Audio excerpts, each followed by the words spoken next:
Good evening and welcome to The Square. Tonight is a very timely discussion. We are going to focus on e-commerce in Rwanda and look at the challenges in this emerging sector, as well as the pipeline solutions and pipeline projects to grow this sector, as well as policy. And joining us, I'm very happy to welcome with us, and I'll start with Richard, who's here on behalf of the government. We have with us Richard Niwenshuti, who is the Director of SPIU at the Ministry of Trade and Industry. Richard, a pleasure to have you on The Square tonight. Thanks, Diana, for having me. Great. We're also joined here with us, from a private sector perspective to also share with us experiences in terms of e-commerce from the private sector, Albert Munyamudingo, who is the CEO and co-founder of Vuba Vuba Rwanda. Albert, great to have you on the show. Thank you so much. Glad to be here. My name is Diana Mpisi, host of The Square. As always, I'm joined by The Square resident panelists. Unfortunately, Brenna Namata is not here with us, but she'll be following the show from wherever she is. Charles Herbert, resident panelist of The Square. Always a pleasure to have you. Same here, Diana. How are you? Good. You're looking sharp in your Uzi collection shirt tonight. Yeah, I tried to be as green as as the e-commerce. I know, I know. So before we kick off, we always have midweek highlights from the Squares and panelists. Charles, is there something that has caught your attention thus far in the week that you'd like to share with our viewers? Yeah, obviously we did make a pledge to our viewers ever since the editions of the Square began during COVID. We'd always tried to have a COVID and COVID-related story on updates. So it's a bit confusing, and the way COVID and COVID guidelines are communicated.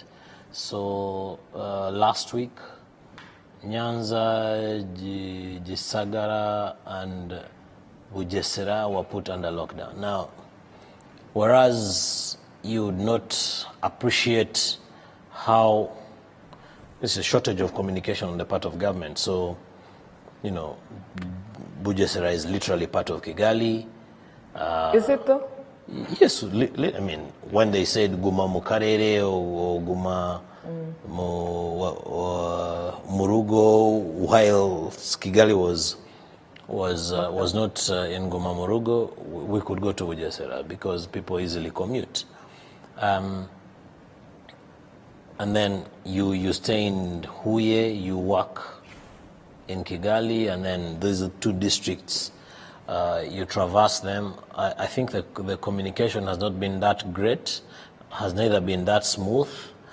And at the you same say time, this why? What are some of the mishaps you've noticed? Yeah, so I'll give my personal example. I have a day-to-day business in Bugesera. I literally have to explain myself at every stop that I go to, but I see people turning around, and I see people whom I work with who tell me that they cannot cross to stay literally within Kigali.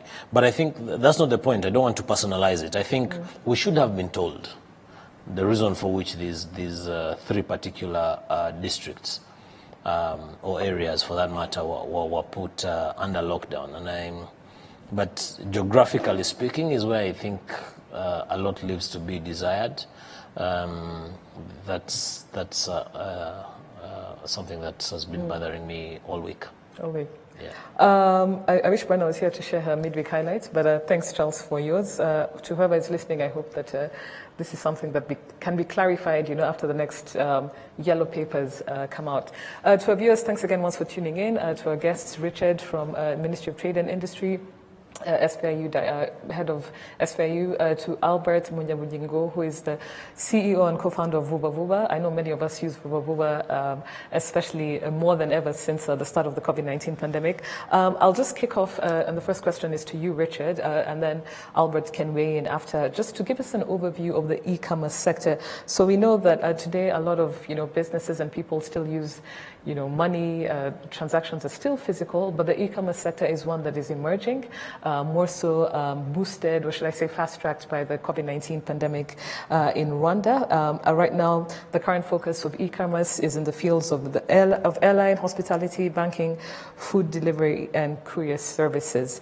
Richard, if you could just give us a broad view of the e-commerce landscape in Rwanda with new market entrants and key current projects or policies that are being put in place to enhance and grow this sector?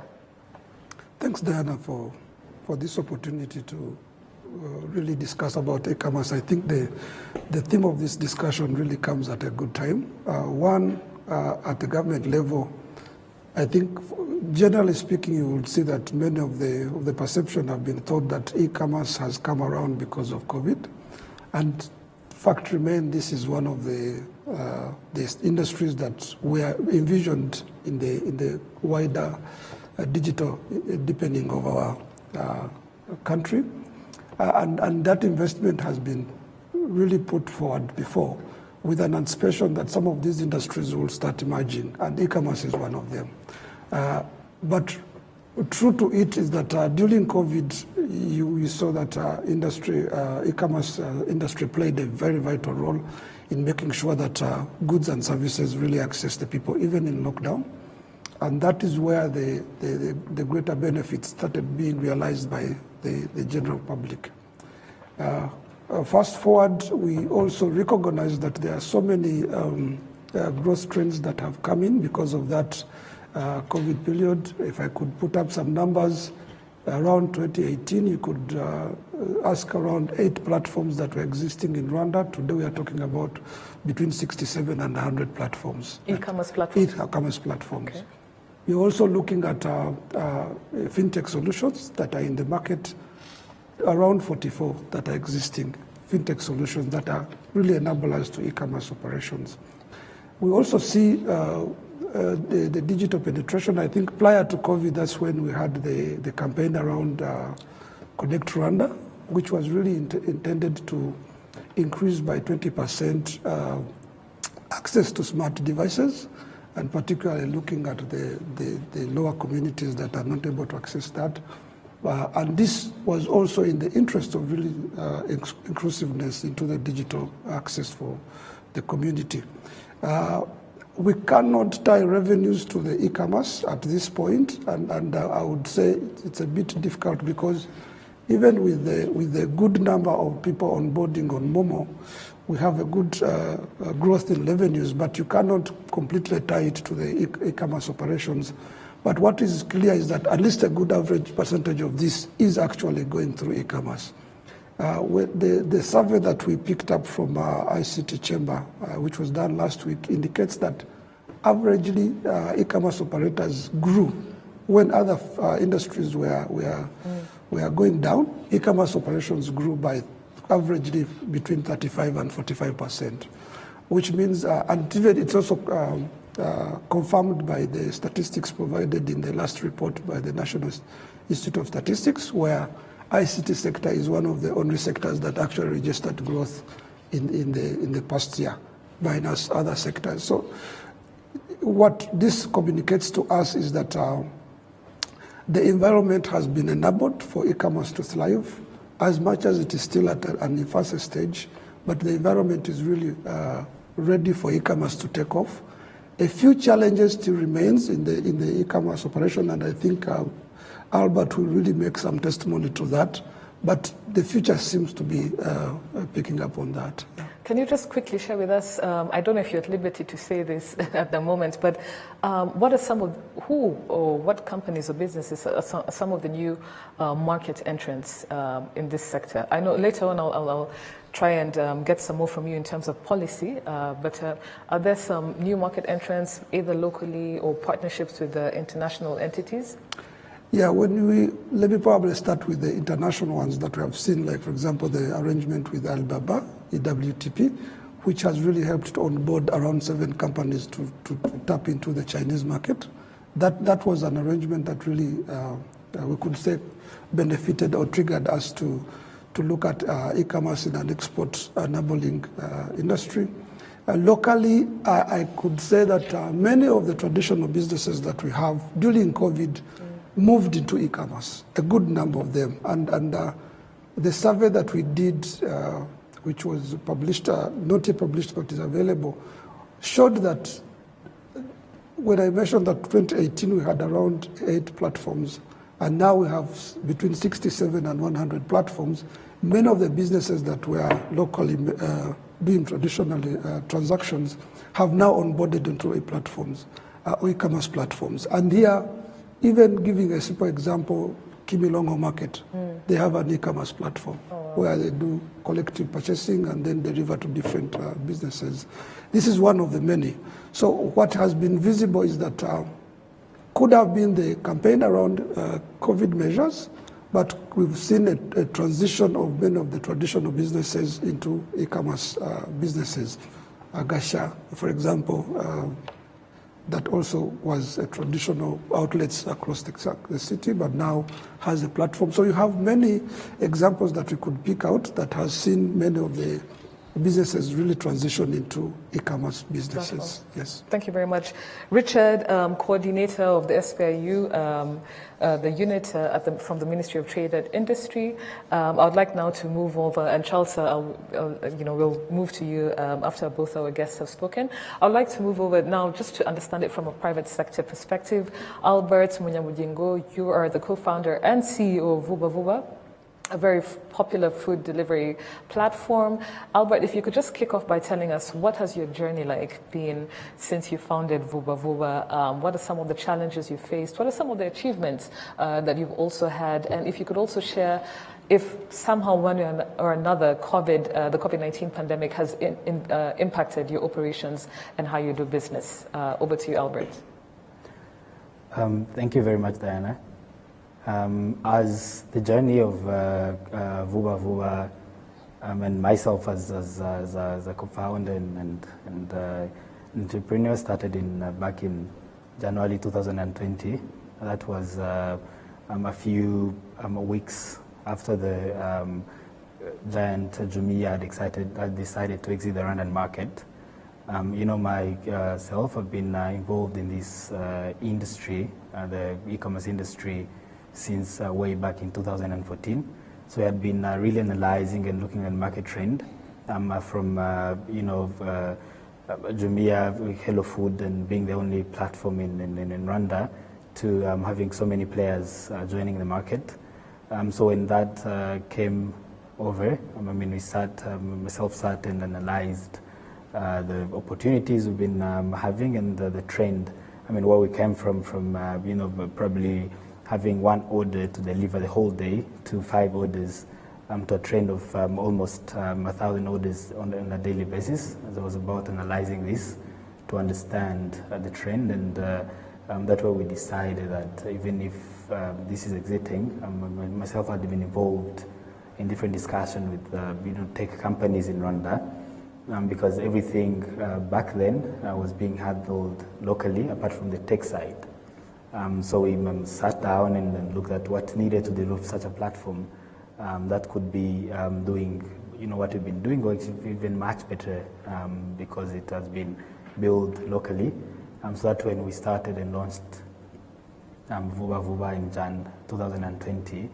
Of course, after these different analyses, we looked at these as to start with the food delivery industry, food from restaurants. For a couple of reasons. I would say the first one was based on the experience myself and the team had for the past 5 to 6 years involved in this. Also, if you look at buying online, sometimes you feel like before I buy something, I feel like going to shop personally, I'll have sort of room of bargaining, a room of working on the price, but when it comes to sectors where the price or the menu are predefined, it actually makes you feel like I'm like a consumer. If I know that my pizza or my burger is normally, let's say 3,500, you feel like you're paying the same price, and then on top of that, your delivery. So that's another opportunity that we really started in the food industry. As well on this, I'll say we mostly look at food or eating as probably most of us as 2 times a day activity, rather than probably if I want to shop something different, I'll probably do this once a week or once a month. But with my food, we look at this at 2 times a day. So we really looked at this as a very good opportunity to start with. So building, as the name says it, if one is really ordering online, a few things you have in mind. You need quality, and you need that quality on time. So by building this, we put all our efforts to make sure that we don't really overpromise on the deliver, worked on different aspects. And of course, I ran a few focus groups to understand what people really want, what consumers want to have delivered. After that, we've built a trust, because it's the very first thing. If one thinks about ordering online, we're looking at, of course, quality, time, but we also want a partner bridge between you and the seller that you trust. I mean, an example would be only in Africa where a platform an e-commerce can be run with cash on delivery as a payment option. And mostly this is related to the trust that the consumer the consumer trust is still being built. So the journey, I mean, when we started that, I mean, we were having about 80% of the payment transaction was done cash on delivery, which was a big challenge to us. We had to adjust to that. I mean, from the numbers, we've realized that the first order is actually paid on cash, but then after the second and third and many more orders actually prepaid, because you've gained that trust from the customer, and the trust they're given to you, you've actually delivered as it was meant to be. After that, of course, we onboarded more services. We started a partnership with more companies like MTN and Baliwa. And of course, that was mainly based on the people who've tried the service first and experienced it. From the team, I remember the very first day when we launched Vuba Vuba, we delivered somewhere less than 10 orders a day, which was very challenging, as any other new chapter that one might start. But of course, we kept on joining efforts to coming from there to now we're operating in 2 different cities. We are having partners which are almost closer to 300 partners. We've so far delivered more than 300,000 orders since a year and a couple of months. So this is also a very good step we've had. Of course, the consumers are all trusting in made in Rwanda products. Sometimes we could have questions, things like now that you guys are starting a made in Rwanda platform, are you really able to run this? Are your infrastructure stable? But it actually turns the other way, because it's the platform actually runs quite faster from it being hosted in Rwanda, it being fully developed in Rwanda. So it really adapted to the Rwandan market. So it really has been a trend from the number of orders growing to the behaviors changing from people paying cash to people going to prepayment, to expanding in other areas, which was something pretty new. I mean, if probably 15 years ago, one could be told that it's going to be a platform in Musanze, it will be all of a very new, almost impossible idea. But currently, to where we are, it has been met. To the point you touched about, challenges that we've been facing. According to the population statistics, I think Rwanda, Kigali itself has around probably 1,100,000 inhabitants. If you look at least, if you look at 50th of that says that at least 22,000 people could be easily ordering online, at least for food and other related products on demand, and things we need on a daily basis. But, I mean, if currently we're serving a database of around 800 people on a daily basis, that means there's still a gap in the awareness of the customer trust and the awareness of products being delivered online. Of course, that being said as well, that has to do with infrastructures, internet penetration.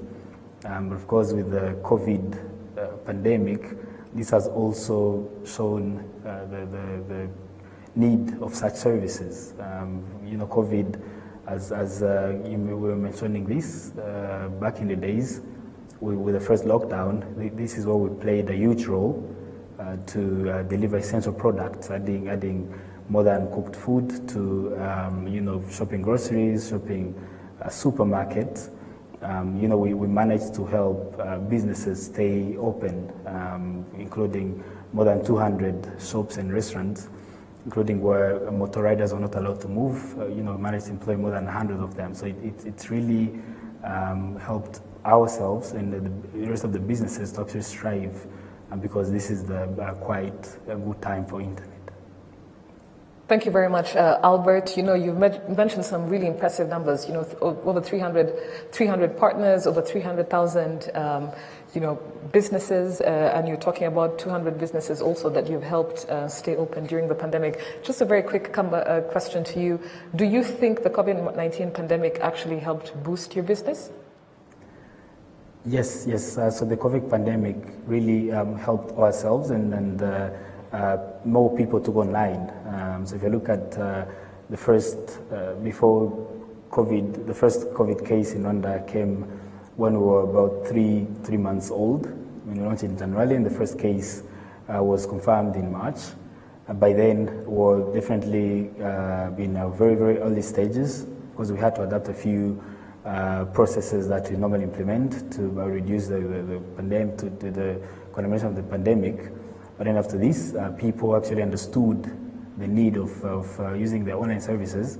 So it really helped us acquire new customers and new partners.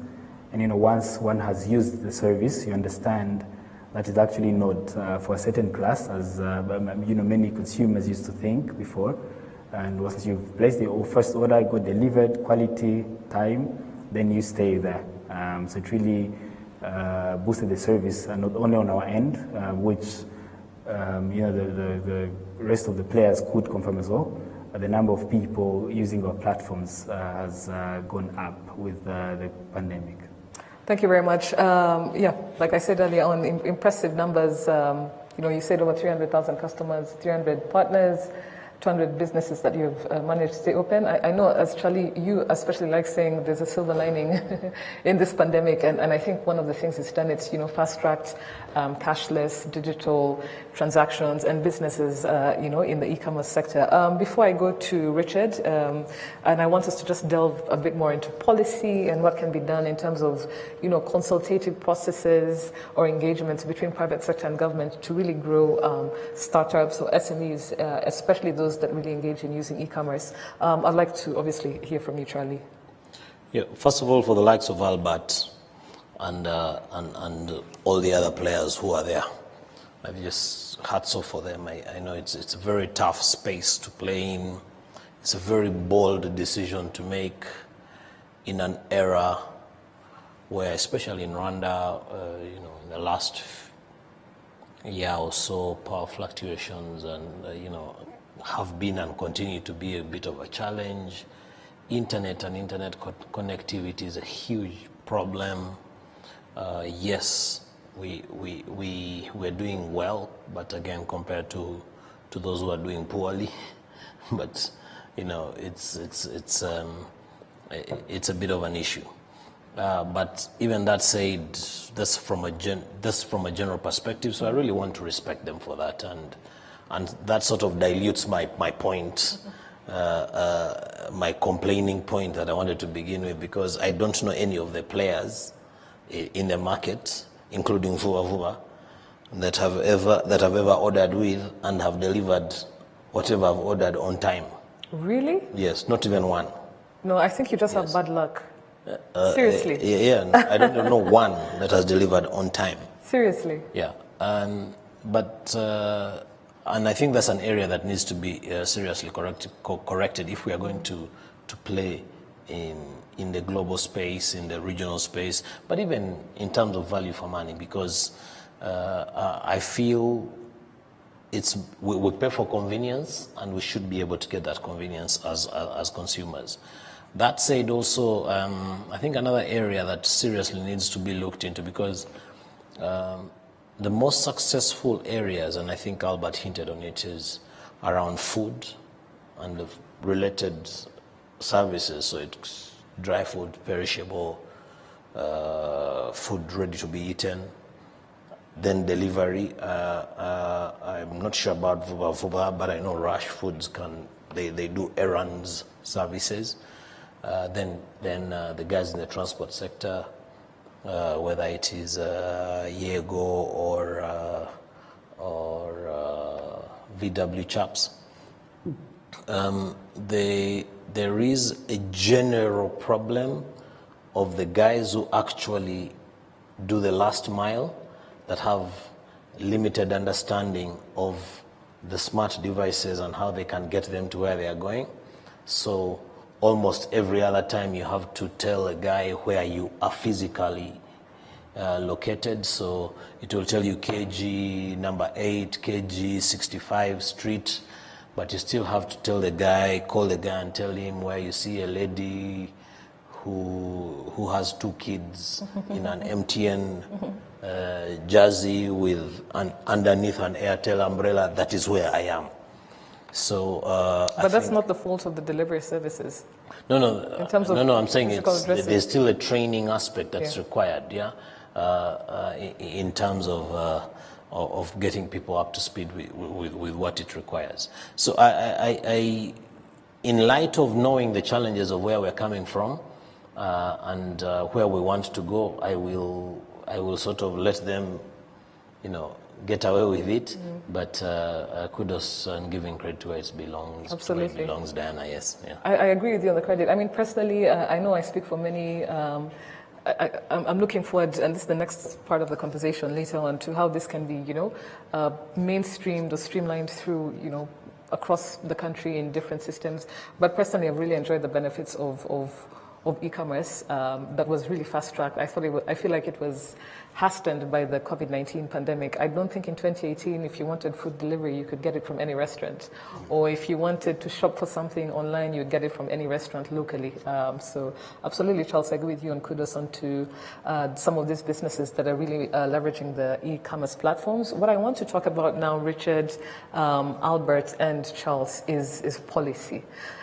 Is policy, because we know that with platforms like this, you also need to focus a lot on consumer protection. I know, Albert, you mentioned the trust issue, and we have some tweets coming up that we'll read later, where people just are trying to understand the cash, before delivery sort of concept. So recently, I think late last month, there was an announcement by the Rwanda Utilities and Regulatory Agency, RURA, on a draft regulatory framework governing postal, courier, and delivery services in Rwanda, with the overall aim, the aim of streamlining the e-commerce sector and protecting consumers. I know this announcement was met with a public outcry. I know most of you remember the public's reaction to this announcement on the draft regulatory framework on the e-commerce sector. So my question to you, and I'll start off with you, Richard, and then move on to you, Albert, is if you could share some of your opinions or informed ideas on recommendations we can have or we can put in place, and that's a balance between how policymakers can provide conducive environments to grow companies, especially SMEs or startups that are in this sector, as well as also finally balancing it between providing regulation to protect consumers at the same time. So I'll kick off with you, Richard. Thanks, Diana. And I think before I even move into the policy, I want to tap into what Charles has just mentioned. When you talk about these gaps that are still existing in our e-commerce operators, you can purely understand the level at which we are in the e-commerce industry. But it is in that aspect that even when we are, as policy regulators, even designing policies, we have to be informed by what the practice looks like, generally in Rwanda, but also tapping into the global practices.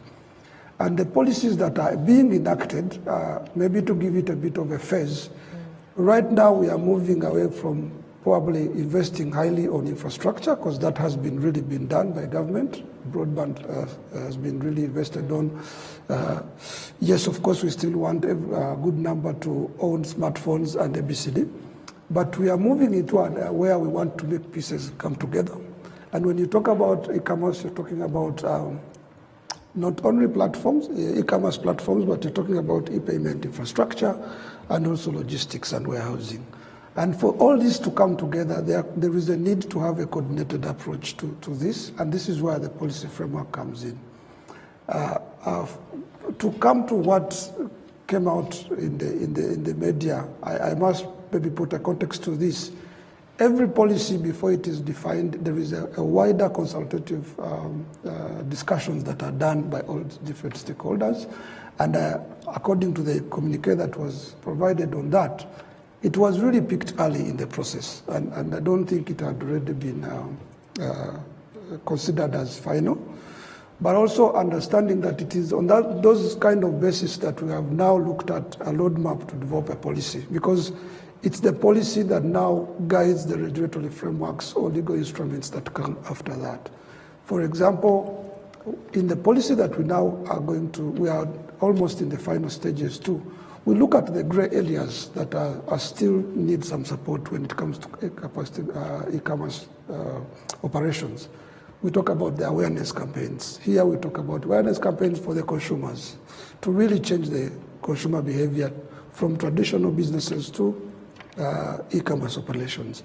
But also look at the supply end, that is the businesses, Vuva and the other platforms that we talk about, where they need to also make a bit of a competitive fair play in the game so that at least the consumer gets the best out of this. I was talking to Albert.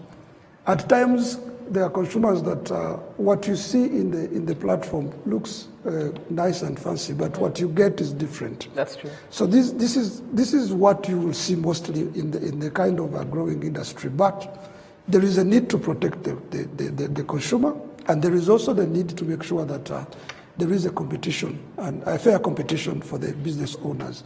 Because moving into e-commerce does not take away the usual business operations that we do. It's just a matter of adoption into digital practice. And the policy that we are now in the process of redefining has touched on 9 areas. And one of the areas is awareness, which is really creating that understanding of e-commerce to build the trust that Albert was talking about. The public today is really like, why should I buy a food product? Why don't I drive to the market? But to really compare the two requires some level of awareness and capacity building and knowledge building to make sure that there is a differentiation. But the differentiation can only come if also the private sector redefines their business models, because you don't want to have a similar business arrangement. So this is the awareness that we're jointly working with the private sector. The other area is also to look at the e-payment solutions. As Albert also mentioned, all the platforms that you see, they will have different solutions, but there will always be cash at delivery. What does that mean? It means that we have not yet 100% had a chance to move into the cashless economy that we're all looking at. And this is also needs some kind of enabling and enhancement. As much as I mentioned about the good number of fintech solutions that are in the space, there's a high cost to that as well. And there is something that is needed to that. But areas that also are going to be looked at is infrastructure and logistics, which really also needs to do so. Chelsea's case is really pertinent. If I take an order, I expect that it should be coming in less minutes compared to me driving and picking it from wherever I get it. But when you look at the logistics that are required for someone to do so, Vuva comes into the space for the delivery. But also there is a need that whoever delivers even stays within the standards, because I don't want to bring, let's say, food products and they get to my home when they look at in a different shape and standard. So there are certain standards that we need to also maintain, and that goes with the infrastructure and the logistics that are being put in place. Another area that also has already been a legal element that has been put is the data protection. Because even as we move into adoption, you will see that a lot of data is really coming into use. So there is a need for government to really protect either individual data or even business data, because Absolutely. This all comes into it all calls for security issues when it comes to the data access, and then goes for cyber security, online usage of this, because there are so many other malpractices that come in. So there's been a broad consultation process that has gone in terms of redefining the priority areas for the policy to really prioritize on, and that is the assessment that was done. Now the policy has defined these areas based on these practices, but minus the infancy of the industry, there's also a need to also understand that e-commerce does not play within the boundaries of the country. There's also the global practice that we also have to come in. And here we talk about the CFTA now. If we are really going to move into CFTA, and probably we have specific markets that we want to start trading with, for example, in the study we did, around 50 of the e-commerce operators mentioned that they are trading with around 9 countries, some of them in the region, some of them in Europe. And you can say this could be a good way for us to even enable the export part of our goods. The Made in Rwanda part, we really want to make sure that e-commerce also pushes our Made in Rwanda brand into the different markets. So there is a need to also kind of build the e-commerce that also can help us to drive the Made in Rwanda products into the broader continental markets that we are looking at. But there are also other areas that will probably require some kind of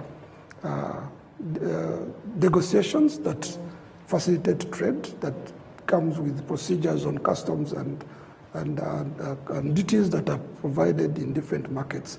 So talking about where the policy is, it is the same context that you mentioned, that specific case of Rwanda. All policies are defined based on the environment they're in. And the consultation can take different ways.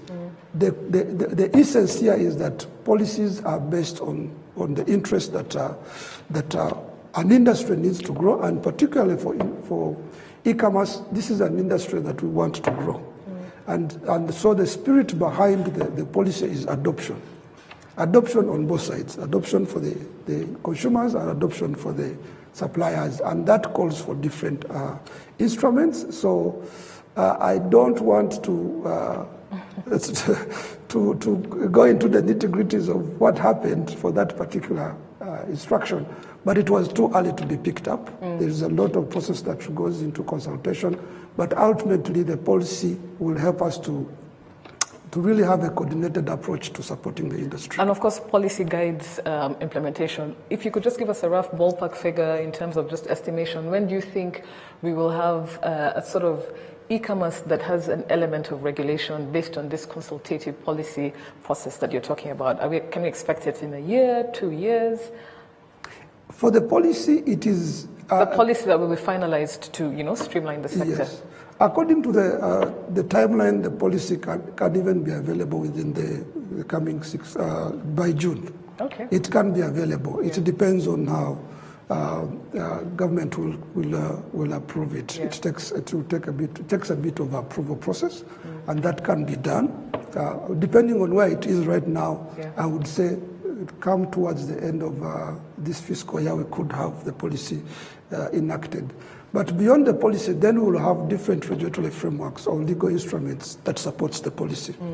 And beyond the policy itself, we have also a strategy to how we want to support. So all these areas that I've been touching on are much prescribed into the actions that are defined in the strategy. And the strategy is for 5 years. Okay. So we are looking at 2021 going to 2025. And this is when different activities within the strategy will be implemented, but within a coordinated approach. Again, I want to mention that any success of a policy, one, is based on the framework in which it is implemented. It is not that the trade sector has their own business to do. They are so different. There are many different stakeholders in this. When we touch about e-payments, now we're touching about central bank, BNR and ruler. When you come into standards and protecting the consumers, you're now looking at the Rwanda Inspectorate of Consumer Protection. When you talk about standards and products, basically they're so different. You really have different entities that piece it together, but with the interest that e-commerce is deliberately given its focus and attention. I just want to quickly go to Albert. And Albert, we have a few minutes left because we have a couple of tweets coming in from our viewers. Albert, we've been talking about policy, and Richard has done a very, good job of eloquently putting on, presenting the policy process that's ongoing, with an interesting timeline of being finalized by this fiscal year, you mentioned in June, and this is a consultative process. Now, I want to know from your perspective, and obviously, Richard, I'm sure from the government standpoint, this process is in tandem also with consultations with the private sector. Albert, you're here on behalf of the private sector, CEO and co-founder of Vuba Vuba.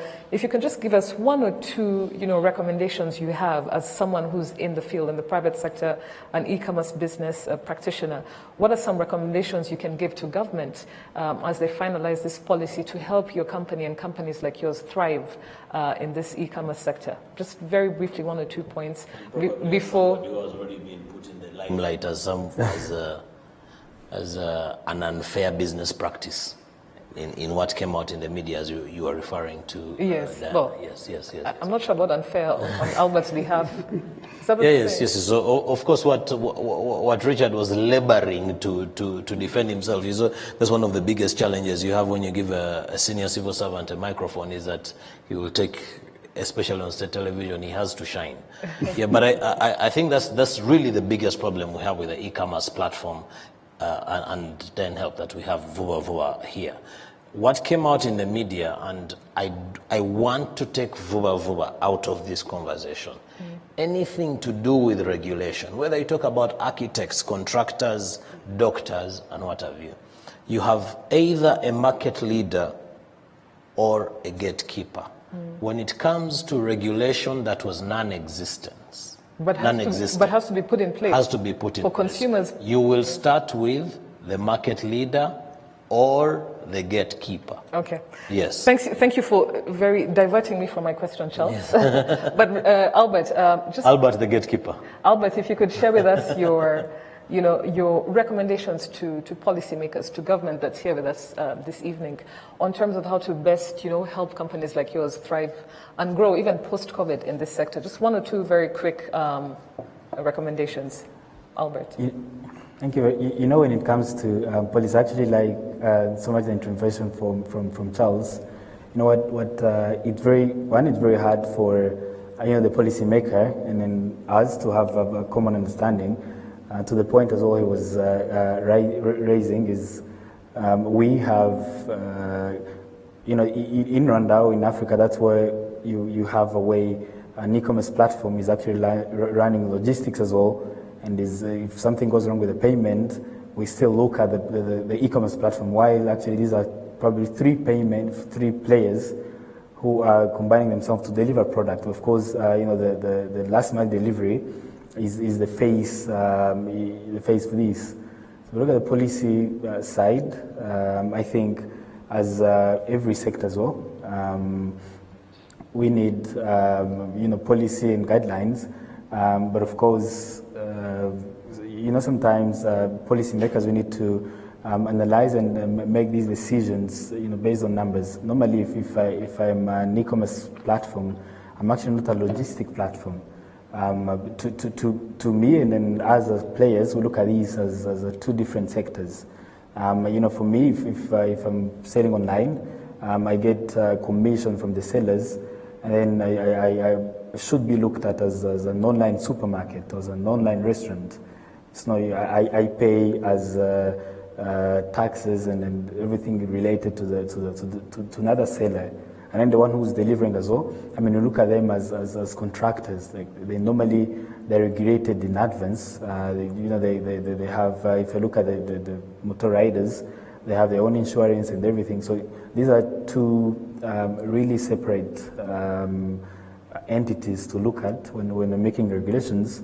And of course, to understand the sector, looking at the numbers, looking at if I'm probably delivering an order for 20,000, my profit is actually as tiny as somewhere like 10%, or between 10 and 25%. So if there's any sort of fee to be applied to this, should be to my profit, not to the total sale, because that's actually not my I'm selling on behalf of someone who's already paying taxes, who's regulated, and then if it's about any other tax or regulation should be on my margin. So these are different ideas we've been sharing, and which I believe are actually being taken into consideration before it becomes official. Thank you very much, Albert. We have so many tweets coming on.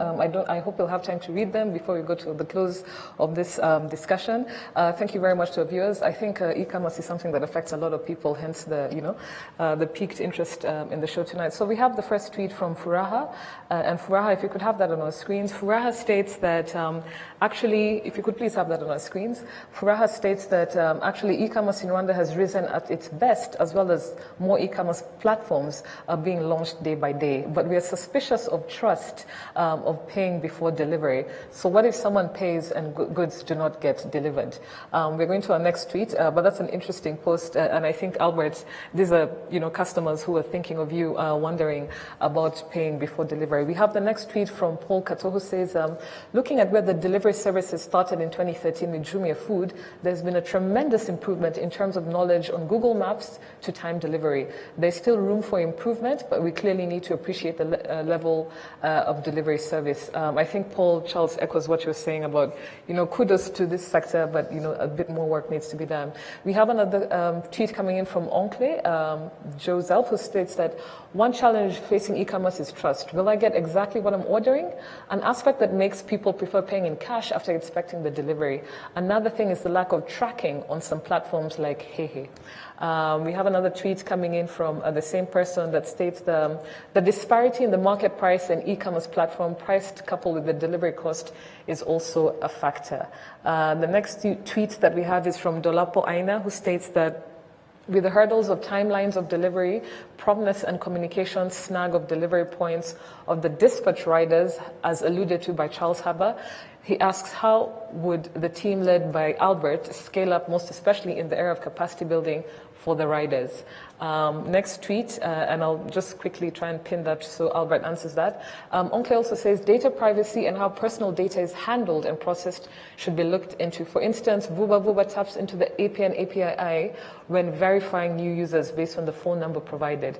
Richard, you alluded to this regarding data protection. The next tweet from Desiree Adewale says, having policies in place is definitely an important standard as far as regulations are concerned. Is it supposed to be rural Rwanda that sets up those policies, or should it be RDB Rwanda that registers and issues business licenses? Very valid questions. Richard, you alluded to the fact that there are very many players in government, working towards finalizing this policy. And the other tweet we have for tonight is from Richard Godira, who states that in terms of policy, maybe there is need to liberalize ICT markets and opening up telecommunications sectors to allow more competition and better service delivery and lower costs.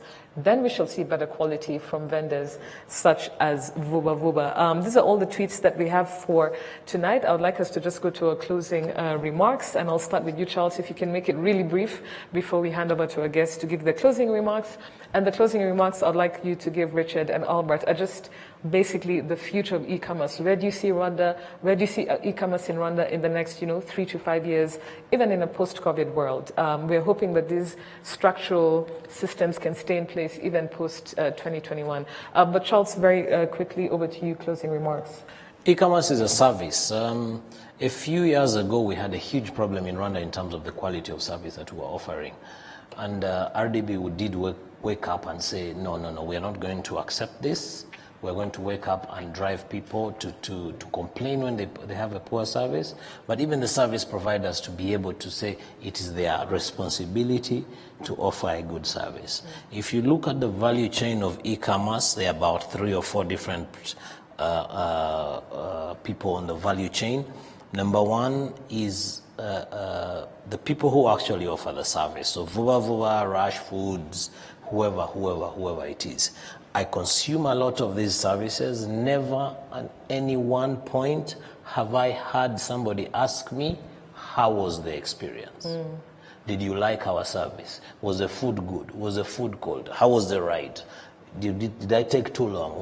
And so on and so forth. So let's appreciate that it's a service and try to ensure that there is feedback.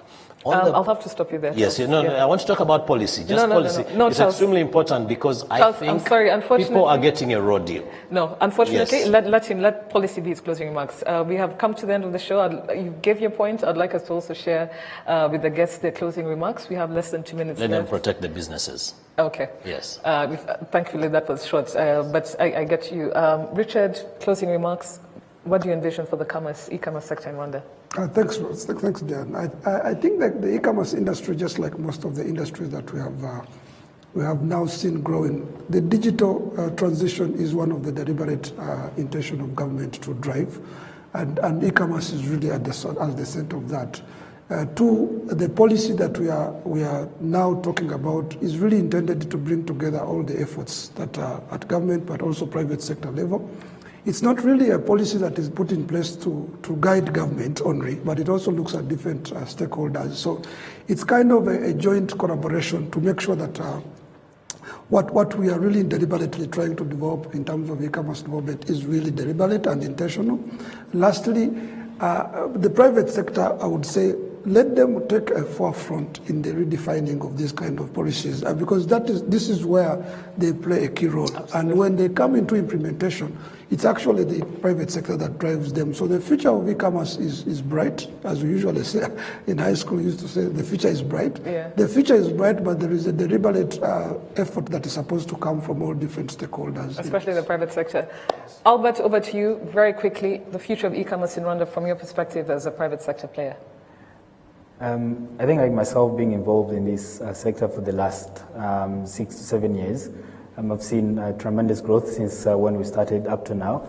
I'll say this is the right time to be online. I've seen as service providers having an average delivery time of 60 minutes to now that we are delivering within an average delivery time of 47 minutes.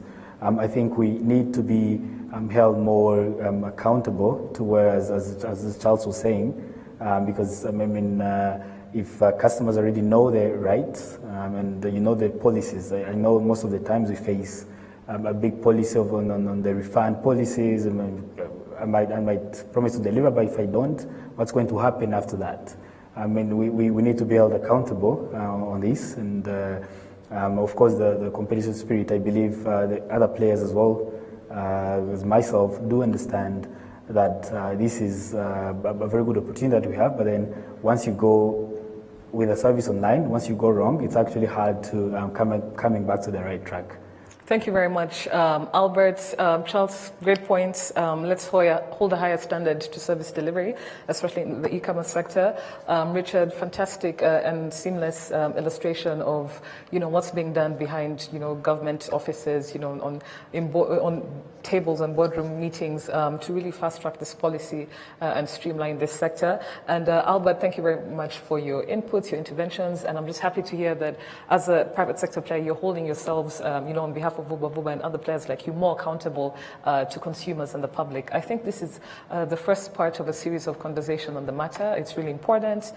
E-sector is here to stay. I'm happy that, just in the short space of time, it is where it is. And as consumers, we're looking to expecting even more, as well as having private sector and government work together to make this sector grow. Thank you very much to our viewers who've been chipping in on the social media feed. Keep the conversation going using hashtag the Square RW. To our partners, Uzi Collections and Bourbon Coffee, made in Rwanda. Thank you for always supporting the Square. Charles, great to have you on the show. Mr. Richard Niwenshuti, great to have you on the Square. Albert, on behalf of Vuba, very happy to have you on the show. Thank you to everyone. Have a good night and see you again next week.